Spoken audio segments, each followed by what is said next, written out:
after often they just read off their bio on Wikipedia and they say what they read. But in this case, it's a bit unusual because Sandra Laugier and I have been friends for a long time. We went to college together, so so our friendship goes back to Paris in the 1980s. I happen to have read quite a few of her books and articles.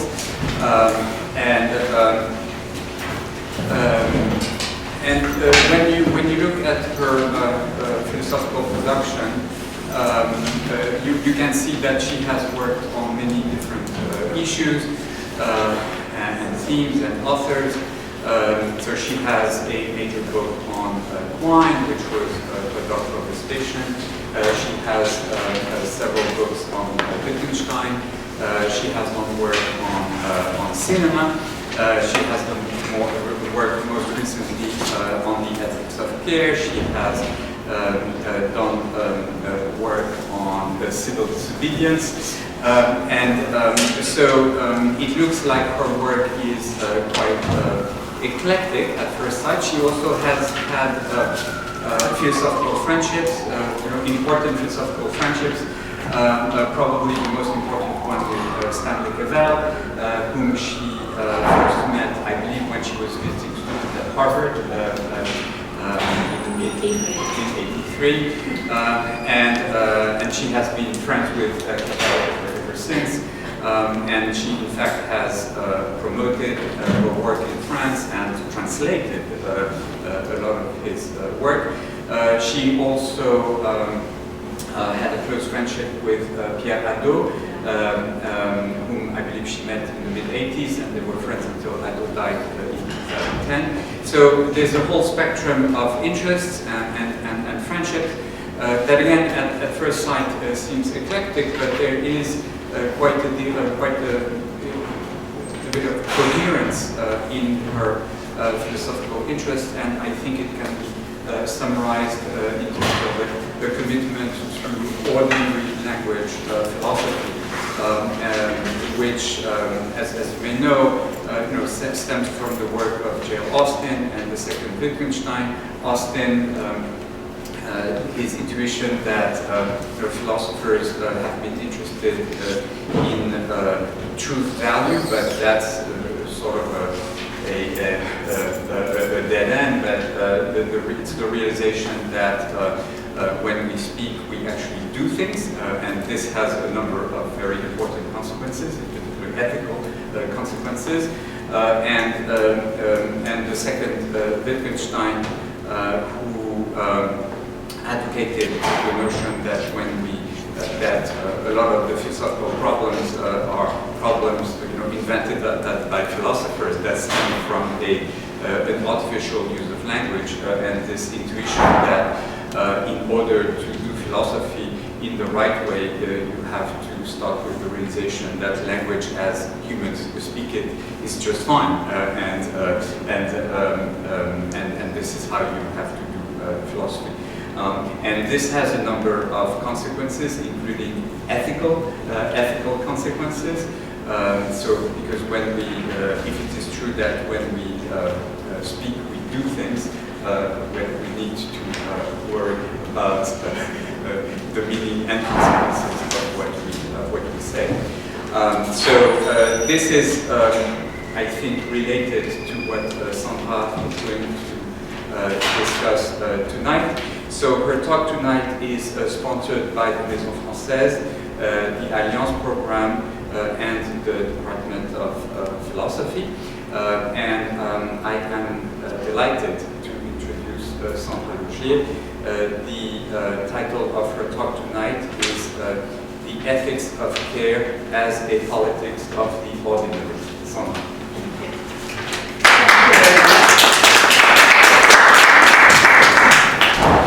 Thank you very much, Pierre. I'm really delighted to. I'm very honored by this invitation. It is a great pleasure to be here at Columbia University and at the Maison Française. And I really need to thank France, Pierre, and our also the Maison, Française, and also the Alliance program, Alessia, and also Sophia from the Cultural Services of the Embassy. It is wonderful for me to be here with so many old friends and new friends, and it is really an opportunity for me at this stage of my work to try to bring out the main line, the point, as Cavell would say, of my work. It's sketched, as you mentioned, in the book, Why We Need Ordinary Language Philosophy, but it's also present in my work on ethics. And I add that we share so many subjects in everything you described there. It's very important to me that we can have this conversation. So in my work on Wittgenstein, Martin, and Cavell, I have tried to open new perspectives on the neglected theme of the ordinary. And my project is to show the relevance of ordinary language philosophy for ethical and political issues. First, by developing an ordinary conception of politics, for thinking about civil disobedience and radical democracy. And I won't discuss that, but this is my work now. And also an ordinary conception of ethics for thinking about care. And this systematic exploration of the theoretical and practical question of the ordinary is anchored in ordinary language philosophy and what Wittgenstein calls the rough ground of the uses and practices of language, and it leads me to further investigating the denial, the undervaluation of the ordinary as a phenomenon in contemporary thinking. So my thesis is that the ordinary is variously denied, undervalued, or neglected, not seen, not taken into account in theoretical form.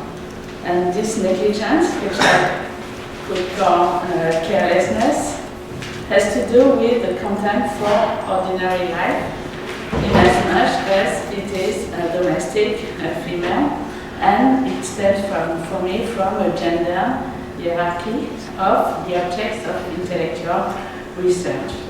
For me, the most important result of ordinary language philosophy is to call our attention to human expressiveness and to human expression as embodied in women's voices. And this is also a very important point, even if I won't talk about this. Pierre knows this very well. It's the point of Cavell's work on film and his work on remarriage committees and human conversation, and the talking movie as also the invention of a place for women's expressivity. And so making women's voices heard is the first aim of feminism, and making the human voice heard is the aim of ordinary language philosophy.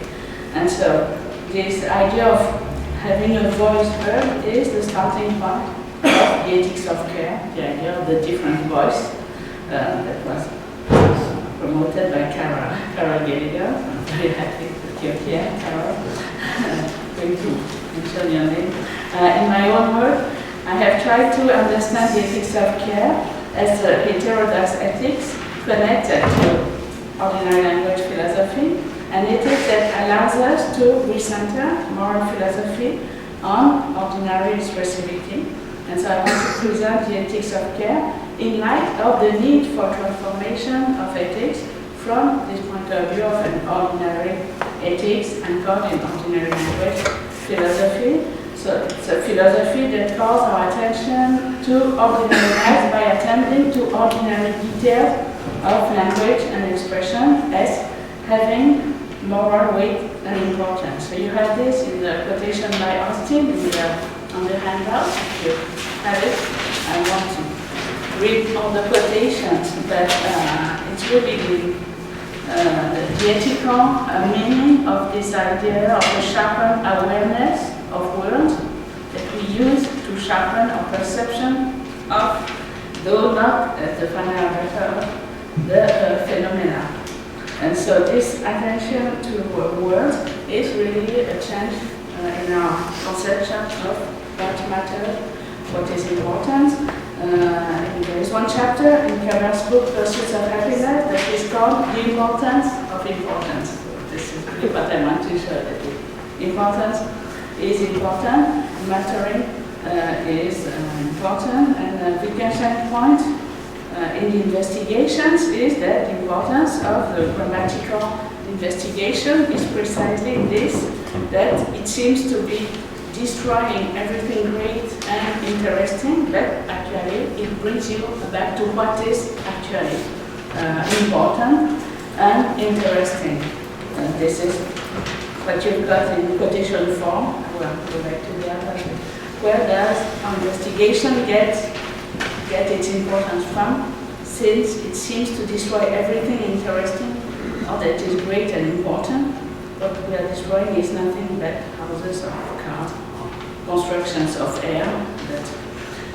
So this is really the idea, the basic idea for Wittgenstein and for Cavell and for the ethics of care, is to show you that what looks important is not, and you have to attend to what is actually important. So this is a reframing of ethics and moral life that refocuses on ordinary lives.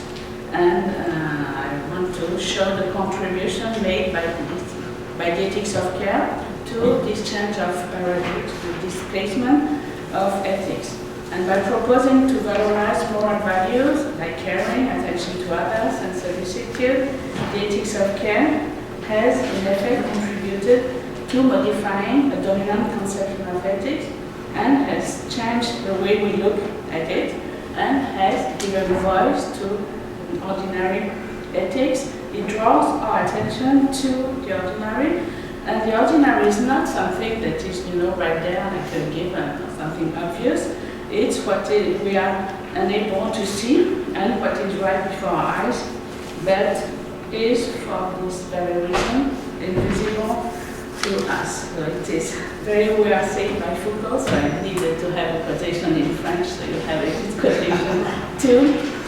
Il y a longtemps, on pensait que le rôle de la philosophie n'est pas de découvrir ce qui est caché, mais de rendre visible ce qui est précisément visible et de faire apparaître ce qui est si proche, si immédiat, ce qui est si intimement lié à nous-mêmes qu'à cause de cela, nous ne le percevons pas. So it is an ethics of the ordinary that would give voice and attention to what is before our eyes and we don't see it because it's just too close. And for me, so this quotation is from a lecture by Foucault called La philosophie analytique de la politique. I really like this title. I would have really liked to do that, philosophie analytique de la politique, actually. And you also see the connection with Wittgenstein when quotation 3 in the investigation, what we are supplying and really remarks on the natural history of human beings and observation which have escaped remark only because they are always before our eyes.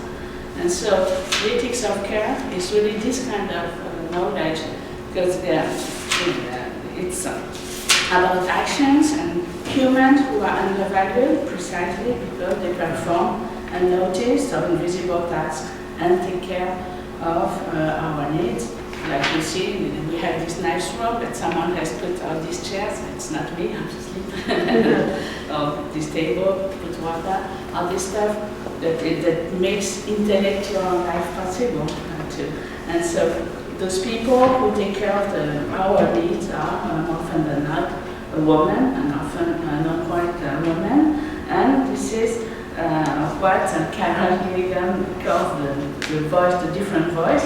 It's the ordinary voice of this woman, and for me, ordinary philosophy can contribute to turning our attention, because it's about attention, to them.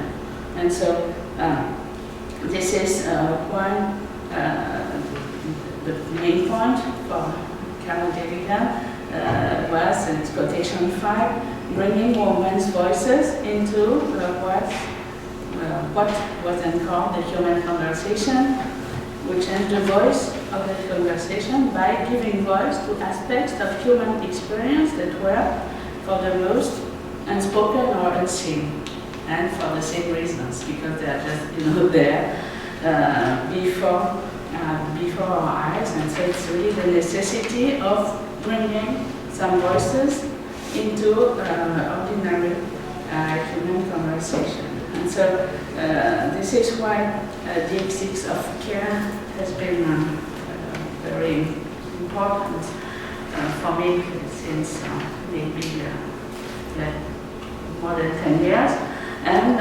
introducing the ethics of care into the French conversation. It's a very interesting experience, I can tell you. I meant it as developing heterodox ethics inspired by various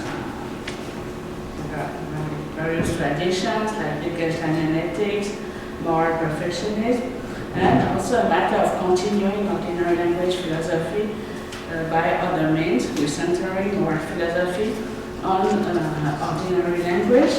But this is really the idea of an ethics formulated in a different voice and expressed then in a female voice, and an ethic where morality is not founded on universal principles that will be applied to particular cases, but really starts from experiences of everyday life and the moral problems of young people in their ordinary lives. And this is why the notion of care is best expressed not in the form of a theory, but of an activity. And so this is what made us the ethics of care difficult to introduce in France, because there was no way to translate the word care. So it gave éthique du care, which sometimes is confusing with French, and it's and I have translated many books. So if there was a good way to translate care, I think I would have found it. But I think there is not,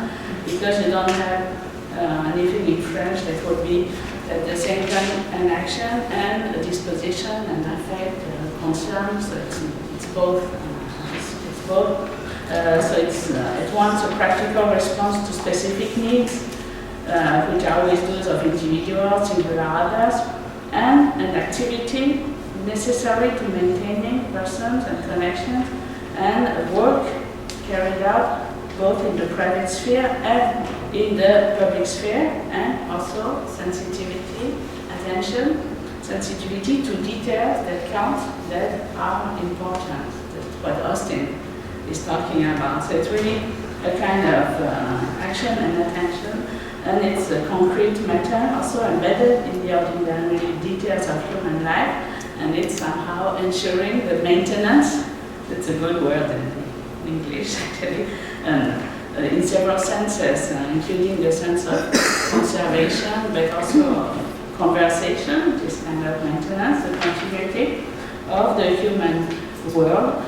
And so here there is really a kind of paradigm shift in ethics that is deeply connected to attention and repossession of ordinary language, and also transformation of ethics, enhancing the question of human vulnerability, because if you attend to needs, then you acknowledge that the human is vulnerable, and a kind of responsiveness to these needs.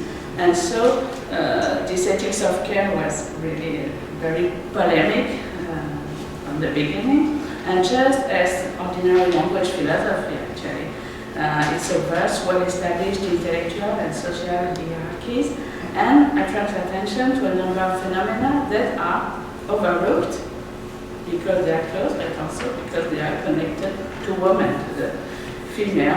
And so the first aim of the ethics of care was showing that the moral sentiments and activities of women were not a kind of inferior level of morality, but more resources that has been ignored and which could profoundly renew moral thought.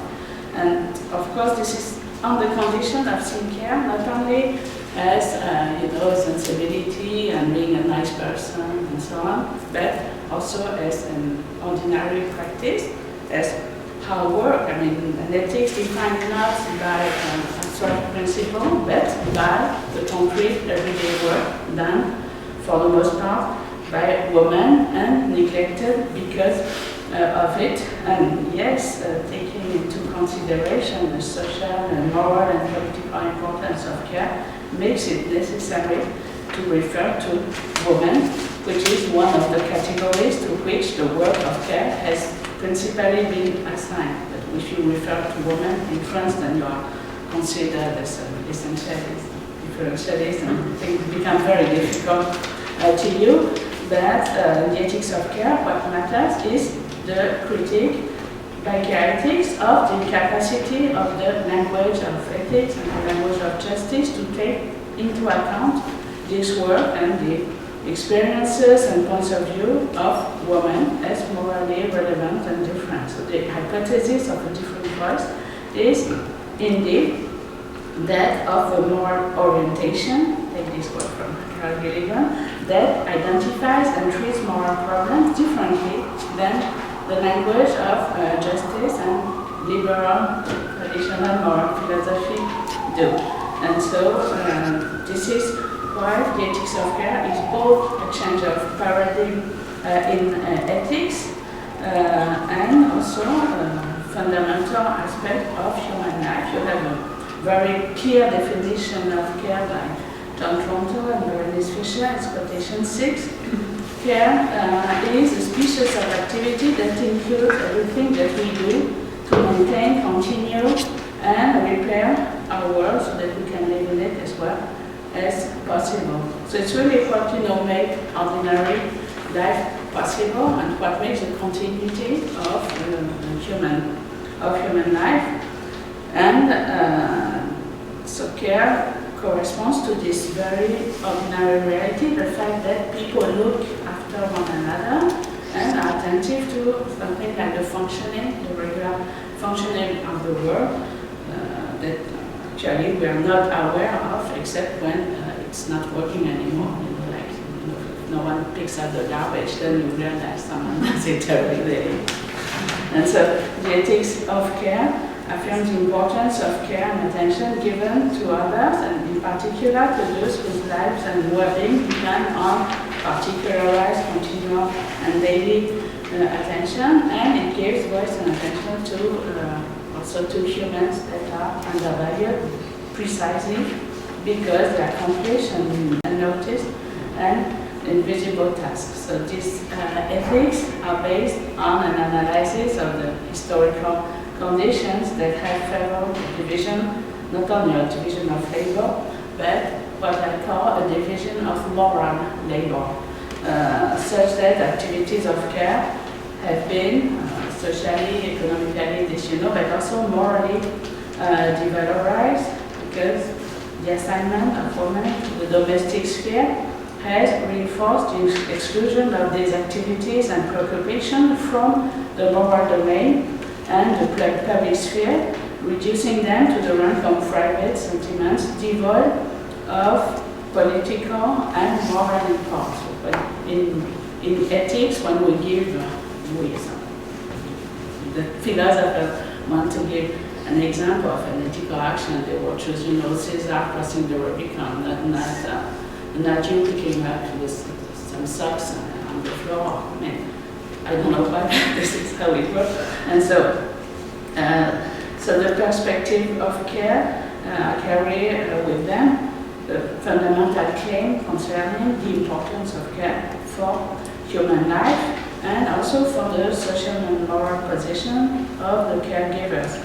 But it means recognizing that dependence, vulnerability are traits of condition common to all and not to a special category which would be the vulnerable people. And I think this kind of realism is absent from the majority of social and moral theories who have a tendency to reduce the activities and preoccupations of care to a concern for victims, for the weak on the part of selfless mothers, And it is really important to acknowledge what is said in this quotation 6, that every human is vulnerable. And of course, this vulnerability appears very clearly in some contexts, like when care is disappearing. So in the context of catastrophe, for example, then you have people who are completely devoid of care, when violence destroys the everyday and the very sense of life and of ordinary life.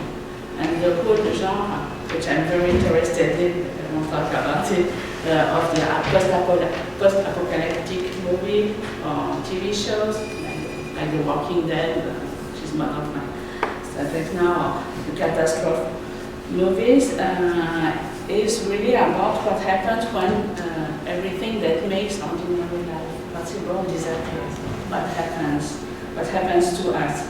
And so measuring the importance of care for human life means recognizing that dependence and vulnerability are not accidents that happen only to others, but it's common to everyone. And it's also going against the grain of the idea of autonomy that is traditionally animating most moral and political theories. So first it reminds us that we need others in order to satisfy our needs, but also it reminds us that even someone who looks, who is very autonomous, like the businessman going somewhere, or someone or me coming here and giving a lecture, we're autonomous because someone else is taking care of our children, our work at home and so on. So autonomy is also, from this point of view, a very strong form of dependence. So these are the kind of uncomfortable truth that the ethics of care reminds us. And this is why Carol Gilligan's book, In a Different Voice, that was a big bestseller in the US in 1982. And it was translated into French as early as 86, so it's really fast if you think, we need some time to translate something. And as soon as it was translated, it was just immediately forgotten. Sorry, maybe because it was translated une si grande différence. So the French people understand that with a title like that, So anyway, the title acted as a repressive force in a country where any differences to be rejected on the ground of its alleged incompatibility with the idea of equality, the Republican ideal, to which feminist theory itself has to be subjected. And actually, 30 years later, nothing has really changed, and the controversy around the care issue has not evolved at all. And every time someone mentions care, like the Socialist Party did in 2010, there is always very strong debate, very violent opposition, and especially the objection to the ethics of care goes by asserting that care is not feminist because it makes a distinction between men and women that is of an essential kind, and making reference to moral content, so women representing attention to others, and men emblematizing autonomy, partiality, and women associated to domestic activities, while men are to take part in active life, so women in the private, on the private side, and men on the public life. And so the ethics of care, by emphasizing the importance of qualities like attention to others, caring activity, would somehow confirm this kind of stereotypic views. And so this kind of polemic and of attack is very typical of the kind of resistance to feminism itself that is kind of constant in France.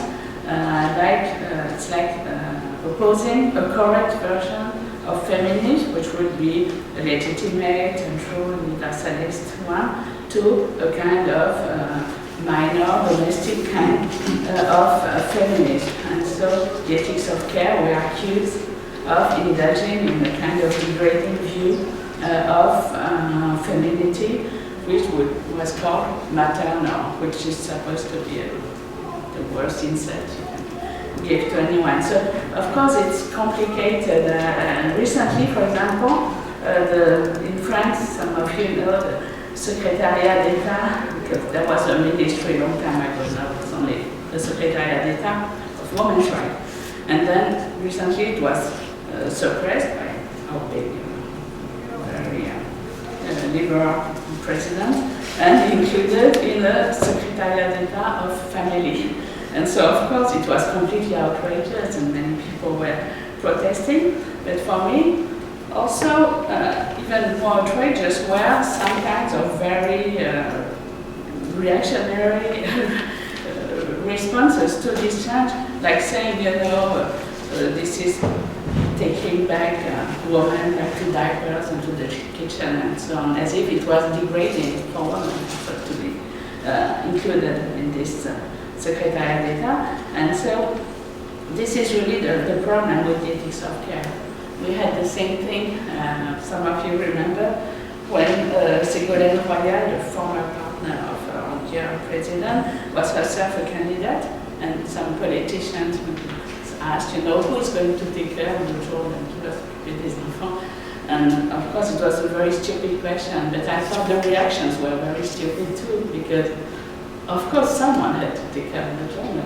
It was not him and not her, so someone else was going to do it. So it was a question, and the way it was just ridicule was also a problem. So the ethics of care, it's always like that. It hits a kind of sensitive point, the nexus of social and gender relations, and so this is why it's always difficult in France. This kind of polemics relate to a general feature of the intellectual and academic life in France, where there is really a lack of development when it comes to feminist matters, especially when they are identified as coming from the US. Very bad. And so, criticism of the care issue only expresses the content in which a whole field of human activity is held in our society, and of course, that's the problem even among women themselves. And this is the problem. You have this in quotation 10 by Cavell, when she said, the world of care has been ignored by social and political theorists. It's often inhabited more thoroughly by women, people of lower class, and so on. And there's other people, most often excluded by politics. And she adds, even if it's a little unfair, but still, even to bold thinkers who wanted to support the claims for women greater public roles, such as Simone de Beauvoir, the vilification of the immanent type continues. The fact that for some women, of course, being a feminist means living on this world of the domestic life, and this is completely legitimate, but it means also despising all the people who take care of this field, and this is something that makes the ethics of care very subversive. So this is also why the ethics of care from the beginning, and I'm thinking again about the different voice, the ethics of care was explicitly asserting that another moral could be envisaged as then the traditional ethics of right and wrong and decision and choice. So it was a very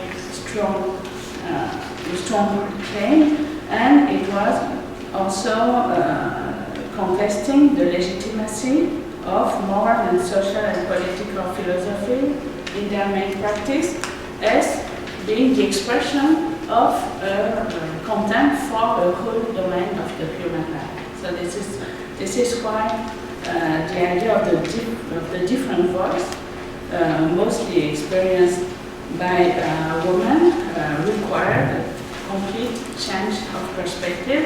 And I think it's really when there is this whole discussion in Carol Gilligan's book and the way she presents the different voice by a little girl, actually called Amy, aged 11, and when she describes the way, I don't have the time to present the whole example, but we can discuss it. It's a comment, Amy and Jake, they are both 11, and they are being asked what their reaction, how they respond to a kind of classical dilemma in ethics. So we won't give the details, but what is really interesting in the whole discussion by Carol Gilligan is that Amy's moral judgment is not that it's considered as morally wrong from the point of view of traditional ethics. It just considers as not ethical at all. I mean, that's a kind of confusion. So the moral values of Amy's thought is less than the little and Jake's voice, and the potential subversion in the ethics of care is that it forces that to include in what we judge as moral and in the moral itself the voice of Amy, this little girl, and it claims that the two voices should stand on the same equal footing. And this is what makes the provocation and the subversion in the ethics of care. And the other subversion is that at this point, the ethics of care is not specifically women's ethics, and it's something that has been very clearly shown by Carol Gilligan and also in her more recent work. It's in quotation 9. When she says care and caring are not women's issues, they are human concerns, and until we make explicit the gender nature of the justice care debate, we will continue to be mystified. What she means, I think, is that actually the voice of care and the voice of justice, we try to oppose them, is not something that is separated between men and women, because obviously you have also the ethics of care in men, so it's just two different tonalities, two rabbi voices that are existing inside each of us, and the care voice is just being less inhibited in girls than in boys, but it is present in everyone. And so this is why, again, there is this subversion, and also the fact that the ethics of care is, and it's something that has been said by many feminists, that I think no one has established it as strongly and empirically as Carol Gilligan. Our moral criteria, we type criteria defining what is, high and low and important, what should be valued, all these things, so our general criteria for morals and quality are actually criteria defined by this hierarchy between the public and the private, and they are forged by male domination in order to confirm and ensure this domination.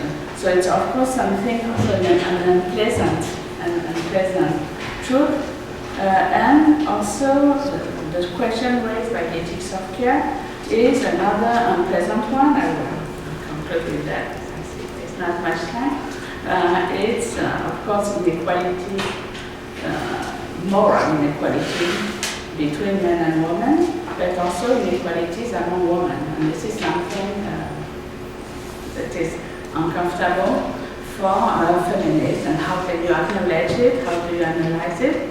And I think the ethics of care serves as revealing something that is a difficult point, and the fact that the autonomy gained by some women, and often the women who speak in the name of women, through work and increase in possibilities of having children taken care of, and so on, was not gained by the transfer of domestic work or care work in the direction of men. Men don't do more now than a century ago, not of that statistically, but it was gained by putting other women to work at the service of a woman. So of course, I'm not going to indulge this easy, ironical words about the women who have become employers, because they still carry the moral and also paperwork and administrative burden of this work of care. So, I mean, it's not something, I don't mean to criticize them, but again, I just want to insist on the fact that once more we have just to look at what is just under our eyes. The fact that tasks related to care that were traditionally handled for free by women still exist. I mean, they're here.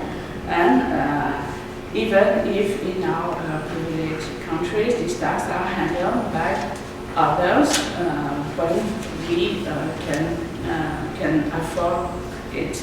And so this is also why all these questions related to the ethics of care have become part of the public debate today, and this is why it's always a very sensitive question. So in France, but here in the US too, with the crisis undergone by traditional ways of taking care and so on. And so this is also maybe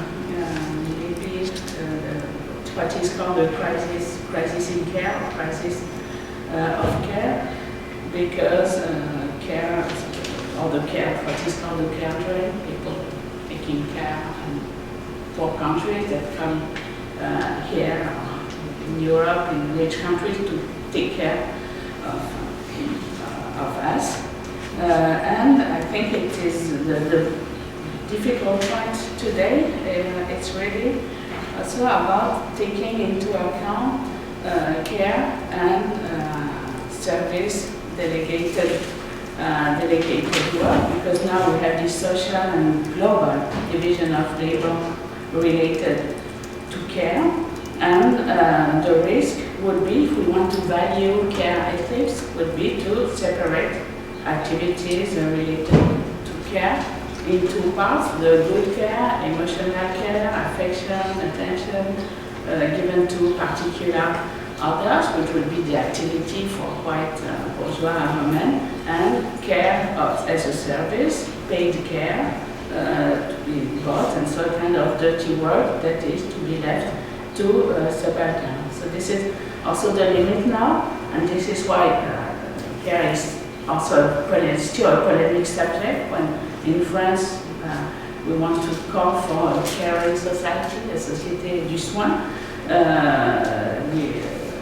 some people call for it, but without bothering who is going to, give, organize, and fund such a care that they claim to be a right due to citizens. And so these are questions that have not yet reached the level of public debate, but it means also that the word that ethics of care has made audible is, again, not only a woman's voice, but the voice of all subalterns and socially disadvantaged categories to which the labor of care has been attributed in history. But anyway, to conclude, the ethics of care makes it clear that we depend on others in the world where autonomy is the highest value. So this is what makes it subversive, and it implies a sense of one's dependence. acknowledge that you depend on others. And so the ethics of care does not aim at, enlisting compassion and solicitude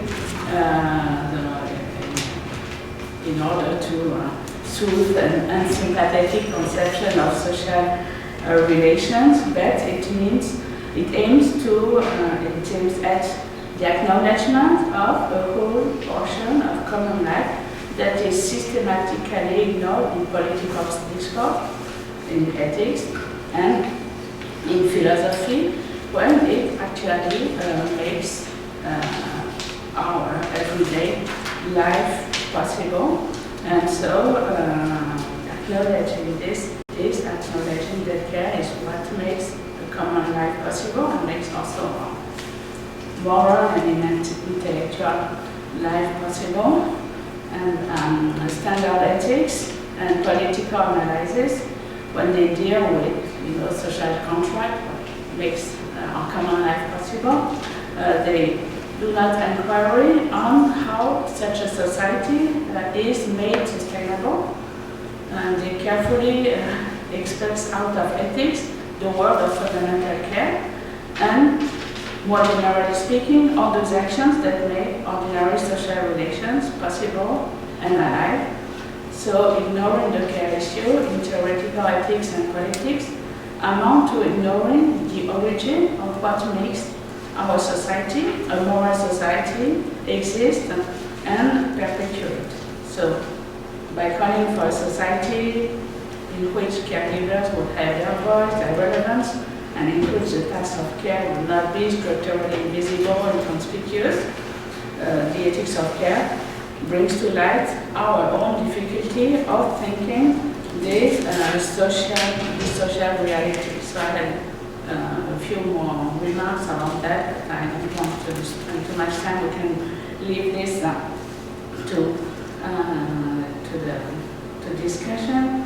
I really want to just to conclude by saying that this the notion of care, the notion of vulnerability, they are also connected to the idea of human security. This is something I won't discuss, but it's presented in the interpretation by Emerson. And I think the notion of care is very important in context of ordinary life or extraordinary life, where human beings find their needs and interests and vulnerabilities just totally exposed, total exposure in some disaster situation or everyday poverty situations, and the fact that global change aggravates the exposition of human populations to situation of disasters in industrial societies in the context of vulnerability to various and related risks. I think this whole idea of human security shows how central the ethics of care should be now, and the fact that our responsibility is enhanced by the addition of vulnerabilities created by the cumulative carelessness towards the invisible humans, invisible to us. And again, the ethics of care, conceived not only politically but also cosmopolitically, can lead towards renewed attention to the precariousness of human situations and inequality in human security, and to the multiple care work that makes ordinary life possible. And for me, this is what the ordinary does to philosophy and to politics.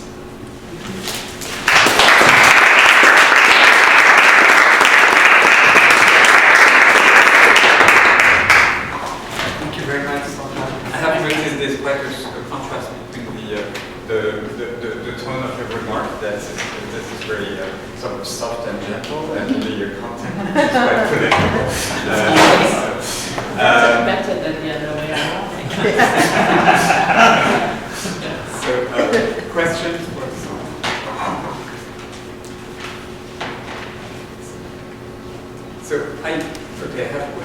my question. So yeah, so but precisely, could you speak about, well, two things about speak to the fact that your perspective is quite polemical, and also what you're speaking against in this case. Mm-hmm. Yeah. I'm sorry, I didn't know it was quite polemical because I'm really used to these polemics since I began to work even on, Wittgenstein and Austin, Cavell, ordinary language philosophy, because it was from the beginning something that was considered as not serious because you don't, you should not be interested in ordinary language, but in a logical, formal language that is more apt to, describe, show the truth, and so ordinary language has always been a polemic thing, and so the Cavell's book we were discussing it yesterday. Must we mean what we say? It was very important to me because it was a way to define the difference of ordinary language philosophy and a way also somehow to kind of reverse a kind of stigma and say, using the word ordinary, just like people use the word queer, kind of reversing and making it something you can be proud of. Instead of being neglected. So claiming the ordinary as important has always been something that is both completely obvious and not that not that polemical, but is seen as polemical.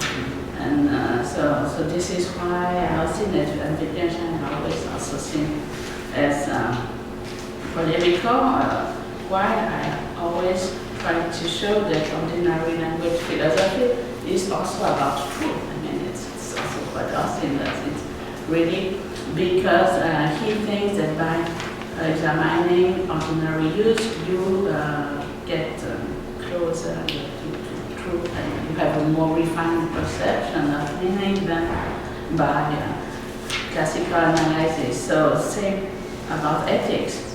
If you have to defend an ethics that is more about how people are and the moral texture, the way they talk and their gestures and expression. Of course, it's polemical because it's against the idea of ethics being defined as right and wrong and making good choices. But it's also just more realistic. You like the person not only because he or she is a good person and a moral person, because the way, this kind of texture of being that makes these people. So I think the fact that these very simple, ordinary facts are seen as polemical means really something about what philosophy and ethics and politics has become. The fact that it's considered as outrageous to be attentive to the details of ordinary life. I think it's something that shows that something Cavell says a lot, that somehow philosophy has taken a distance of what is native to it, which is really important in our life. So this is political, I guess. Shannon? I wondered to what extent you incorporate economic thinking in your considerations of care. And I was, for the title of a book, it was either called The Caring Economy, or The Economy of Care. I can't remember the name of the economist, but I came on a website about the caring economy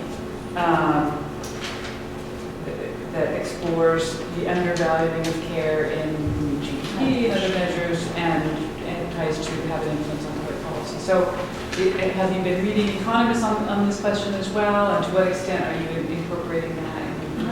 Actually, I'm not an economist at all, so I know there's lots of work done, and also any work on care has to be interdisciplinary. So I've been working with sociologists, Patricia Paperman, and with psychologists like Sandra Laugier, and Carol is a psychologist too, and there are many economists who work on the economy of care, which is also a market. And there's also this whole debate now I alluded to about the globalization of care, and people like Arnie Lorshin, for example, who really work about the circulation of care work.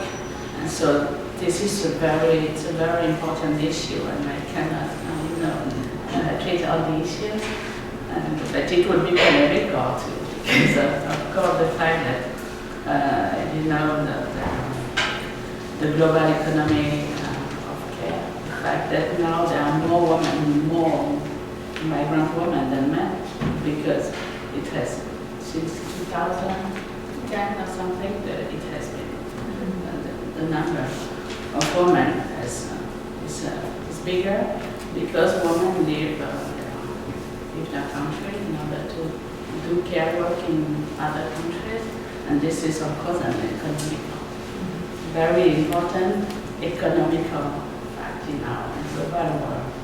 And I don't want to also to see it only as a bad thing, because there is this whole discourse about, it's bad that these women are abandoning their children in their country to come here, as if when men were doing it, it was okay. So it's also something that is polemic. But of course, the central issue is economic. I agree completely, and there are many people working on that that are really good, but I'm not so good at that. I didn't mention it. Next question. I forgot your name. Thank you a lot for this wonderful talk. I tried to put a lot of questions, but I just was two questions. The first one is, as you know, Charles Taylor's remark that what he called common life, which is something similar to ordinary life, is something that, in a way, the production of modernity, in the sense that modernity, in a way, produced this kind of re-evaluation of ordinary things, and he linked the re-emergence of common life to two main pillars, work and family, which has been, since modernity, the object of speculation, in comparison to ancient world, but no mention at all of work and family in moral criticism. But the question would be, first of all, what do you think about Charles Taylor?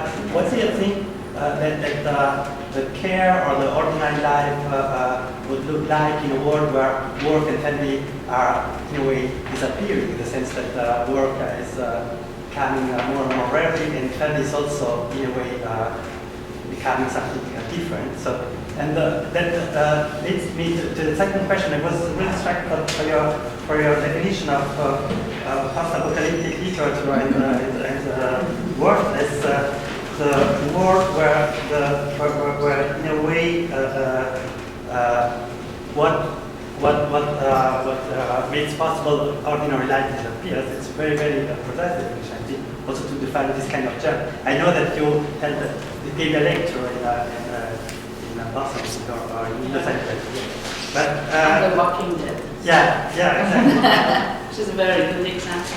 But then, what would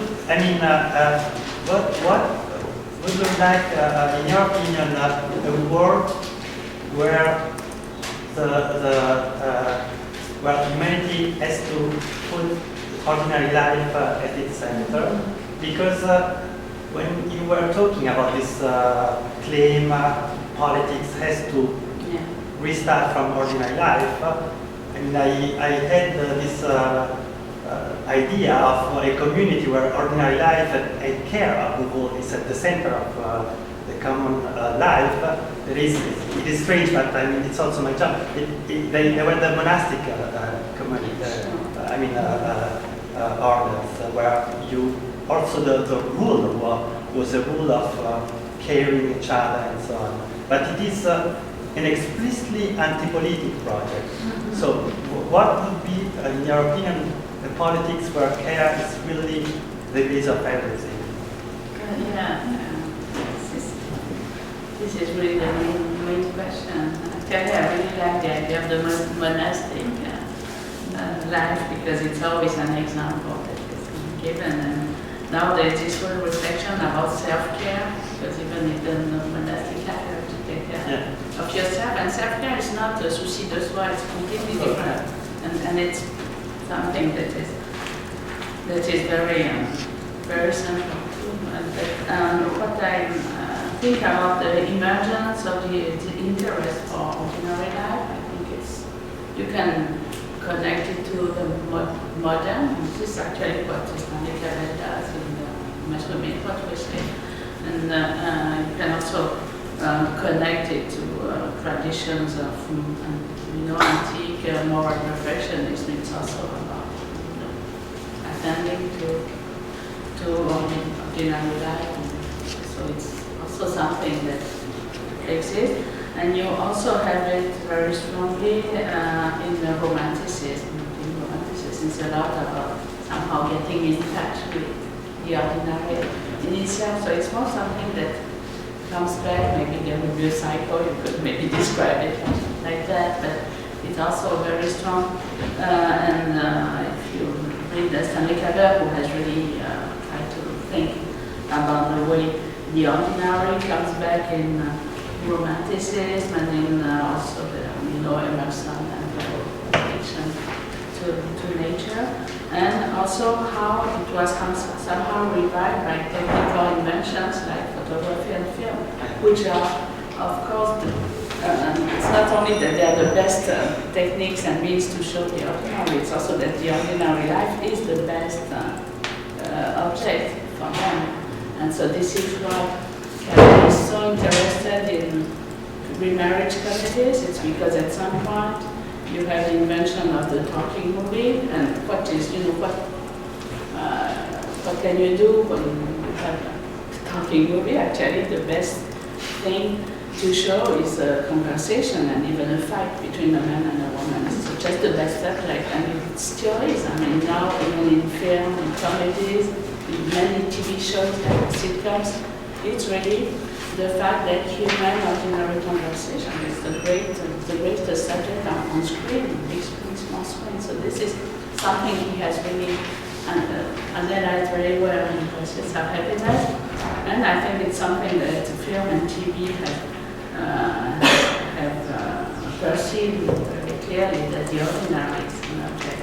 And so this is also what I like the post-apocalyptic or catastrophe, the film catastrophe, because it's very difficult to define the ordinary. You don't know, it's completely, Cavell says it's the uncanniness of the ordinary, you cannot find it, but actually you find it in film. When you see a movie, it begins with people, having breakfast, children going to school, and nice houses, people driving at work, and so on. And the big catastrophe is going to happen. The Martians are going to arrive, the volcano is going to explode. So this is the only moment when you have descriptions of ordinary life. It's when this ordinary life is going to be completely lost and it's going to disappear. And so this is why I like the post-apocalyptic movies and shows and TV series. It's that they are really about this ordinary life as something that is always threatened now.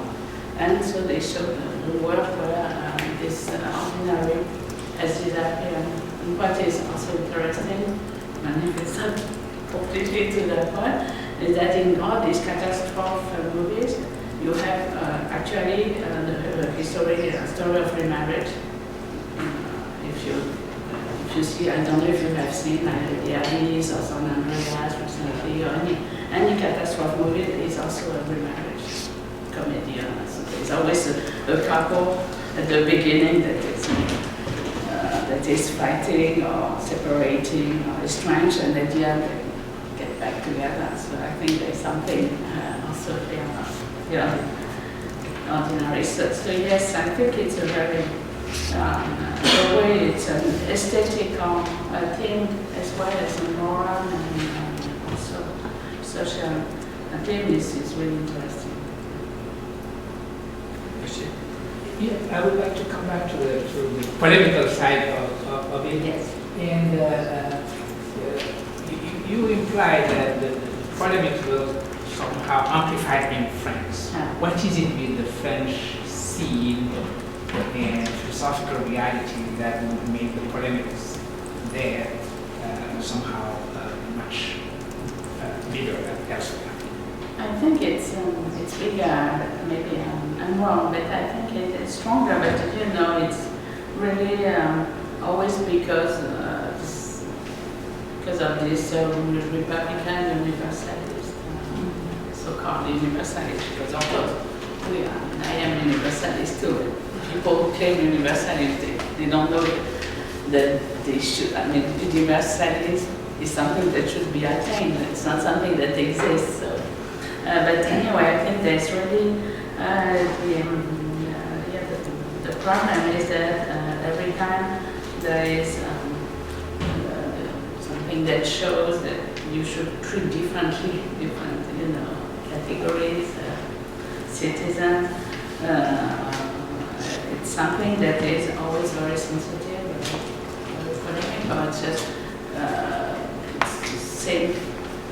It's like, this whole irony in France about political correctness, something that it's always supposed to be a very stupid and mean thing. So when you talk about political correctness, it's always an insult. I know it's a little like that here too, but still, it's the same kind of thing, and it was very obvious since January